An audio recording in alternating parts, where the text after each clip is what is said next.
Telugu YouTube ఛానల్లో మీ వ్యాపార ప్రకటనల కోసం 9154949554 కి కాల్ చేయండి. నమస్తే, వెల్కమ్ టు కేటీవీ తెలుగు. నేను వసంత్. రాజకీయ రణక్షేత్రంలో ఎవరి వ్యూహాలు వాళ్ళు రచించుకుంటున్నారు, ఎవరి గేమ్ ప్లాన్ వాళ్ళు సెట్ చేసుకుంటున్నారు, ఎవరి గేమ్ వాళ్ళు ఆడేస్తున్నారు. సో ఇదే తరుణంలో ఈ మధ్యనే కాంగ్రెస్ పార్టీలో జాయిన్ అయిన ఖైరతాబాద్ ఎమ్మెల్యే దానం నాగేందర్పై కాంగ్రెస్ హైకమాండ్ సీరియస్ అయింది. దీని వెనుక ముఖ్యమైన కారణం ఏంటి అంటే దానం నాగేందర్కి సికింద్రాబాద్ ఎంపీ టికెట్ కూడా కేటాయించడం కూడా జరిగింది. ఇదే తరుణంలో కాంగ్రెస్ హైకమాండ్ దానం నాగేందర్ని ఖైరతాబాద్ ఎమ్మెల్యే అభ్యర్థిగా ఉన్నాడు కాబట్టి ఆయన ఎమ్మెల్యే పదవికి రాజీనామా చేయమంది, అలాగే బీఆర్ఎస్ సభ్యత్వానికి కూడా రాజీనామా చేయమని కోరగా దానం నాగేందర్ మాత్రం కొన్ని కండిషన్స్ పెట్టాడన్న హైకమాండ్ మీద. సో ఈ కండిషన్స్ పెట్టడం వల్ల కాంగ్రెస్ హైకమాండ్ అయితే దానం నాగేందర్పై సీరియస్ అయింది. ఇందులోనూ ముఖ్యంగా దానం నాగేందర్ నేను సికింద్రాబాద్ నుంచి పోటీ చేస్తాను, గెలిస్తే ఎంపీగా ఉంటాను, అప్పుడు ఖైరతాబాద్ ఎమ్మెల్యే అభ్యర్థిగా ఉన్న నేను రాజీనామా చేస్తానని చెప్పారట. సో ఇదే తరుణంలో ఒకవేళ ఆయన రాజీనామా చేస్తే కనుక డెఫినెట్లీ ఆ టికెట్ను తన అల్లుడికే కేటాయించాలని కూడా డిమాండ్ చేశారంట. లేదు అంటే కనుక దానం నాగేందర్ ఖైరతాబాద్ ఎమ్మెల్యేగా ఉన్నారు కాబట్టి మీరు అలాగే ఉండండి, లేదంటే ఎంపీ టికెట్ వేరే వాళ్ళకి ఇస్తామని చెప్పేసి కూడా ఒక చర్చ నడిచిందట. కాకపోతే ఖచ్చితంగా ఎంపీ టికెట్ నాకే కావాలి, కానీ ఇక్కడ ఎమ్మెల్యే స్థానాన్ని గెలిస్తే నేను ఎంపీగా కొనసాగుతాను, ఓడిపోతే కనుక మళ్ళీ ఖైరతాబాద్ ఎమ్మెల్యేగా వస్తాను. ఒకవేళ గెలిస్తే ఎంపీగా గెలిస్తే కనుక సికింద్రాబాద్లో ఖైరతాబాద్ ఏదైతే ఎమ్మెల్యే స్థానం ఉందో ఆ ఎమ్మెల్యే స్థానానికి నేను రాజీనామా చేస్తాను.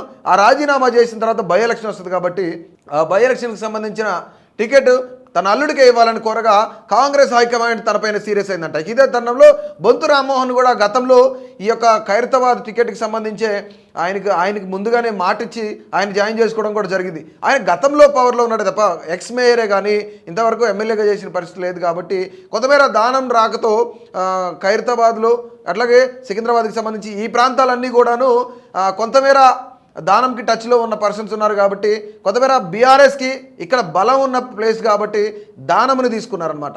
బికాజ్ కాంగ్రెస్కి సిటీస్లో బలం లేదు. హైదరాబాద్, సికింద్రాబాద్ ఈ 14 కాన్స్టిట్యున్సీల్లో కూడాను కాంగ్రెస్ పార్టీకి బలం లేకపోవడంతోనే ఎవరెవరైతే లోకల్గా ఉన్న నాయకులు ఉన్నారో హైదరాబాద్, సికింద్రాబాద్ ఈ 14 నియోజకవర్గాల్లో ఎవరైతే నాయకులు ఉన్నారో ఆ నాయకులనే తీసుకుంటున్నారు. మరీ ముఖ్యంగా అంటే కాంగ్రెస్ యొక్క బలం పెంచుకోవడానికి, కాంగ్రెస్ బలం పుంజుకోవడానికి సిటీస్లో. సో ఇదే తరుణంలో మనం చూసినట్లయితే దానం నాగేందర్ కానివ్వండి, బొంతు రామ్మోహన్ కానివ్వండి, వీళ్ళందరినీ కూడా పార్టీలోకి జాయిన్ చేయడానికి ముఖ్యమైన కారణం కూడా అదే. కానీ ఖైరతాబాద్కి సంబంధించి ఖైరతాబాద్ ఎమ్మెల్యేగా ఉన్న దానం నాగేందర్ మాత్రం హైకమాండ్కి కొన్ని కండిషన్స్ పెట్టడం వల్ల హైకమాండ్ సీరియస్ అయిందంట. సో ఈ యొక్క సీరియస్నెస్ అనేది ఎంత దూరం వెళ్తుంది, ఎంతవరకు వెళ్తుంది? నిజంగానే కాంగ్రెస్ పార్టీ దానం నాగేందర్ యొక్క కండిషన్స్ ఒప్పుకుంటుందా? దానం నాగేందర్ నిజంగానే సికింద్రాబాద్లో గెలిచే అభ్యర్థినా? పోనీ గెలిస్తే కనుక ఆయన తెలంగాణ కోసం మాట్లాడగలుగుతాడా?